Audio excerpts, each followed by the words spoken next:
Hello, আপনারা যারা pressure চাকরি ট্রাই করতেছেন বেশ একটা সময় ধরে, তাদেরকে আমি একটা কথা বলবো, সেটা হচ্ছে যে আপনারা নিজেদেরকে ইনভেস্ট করেন। আপনি প্রেশার বের হয়ে আপনি চাকরি পাচ্ছেন না, তো চাকরি পাচ্ছেন না এর রিজনটা আপনাকে বের করতে হবে। সেই রিজন বের করতে হইলে আপনাকে ইনভেস্ট করতে হবে।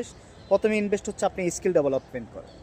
সেটা যে কোনো ভালো কোর্স হোক এবং ভালো বই হোক এবং ভালো একাডেমিক কোনো স্কিল হোক, সে যেভাবে হোক আপনি স্কিল ডেভেলপ করেন। এবং আপনার বলতে গেলে যে বাংলাদেশে বা বহির্বিশ্বে এখন 2026 সাল এসে আপনার এআই আছে, বিভিন্ন ধরনের টুলস আছে, যেই টুলসের মাধ্যমে আপনি খুব সহজে স্কিল কীভাবে ডেভেলপ করা যায় সেটা আপনি নিজেই করতে পারবেন।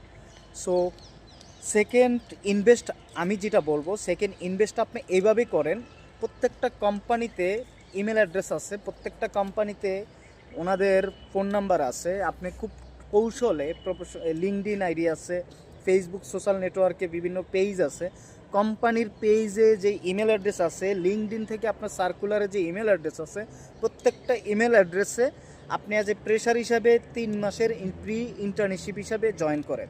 আপনি তাদেরকে অফার করেন, আপনি ইমেল করেন যে আপনি প্রি ইন্টার্নশিপ হিসেবে কাজ করতে চাচ্ছেন। তখন আপনার স্কিল এবং আপনার শিক্ষাগত যোগ্যতা অনুযায়ী যদি তাদের কাছে বেটার মনে হয়, তারা আপনাকে বলবে ঠিক আছে আপনি একদিন ইন্টারভিউতে আসেন, আমরা দেখি। সেই সুযোগে আপনি 3 মাসের প্রি ইন্টার্নশিপের সুযোগ পেলেন। এই সুযোগ পেলে আপনি ওই 3 মাসে কি শিখতে পারলেন, জানলেন, এবং আপনি যেই বেকার বেকার বলে ঘুরে বেড়াচ্ছেন, আপনার কাছে যেই জিনিসটা সহজ হয়ে যাবে যে আপনি ফ্রিতে জয়েন করে আপনি কি শিখলেন, দেন কোম্পানিও আপনাকে অফার করতে পারে। আদার্স আপনি ওই সিস্টেমটা জেনে যাবেন যে চাকরির জন্য আপনাকে কিভাবে ডেভেলপ করতে হবে। Thank you.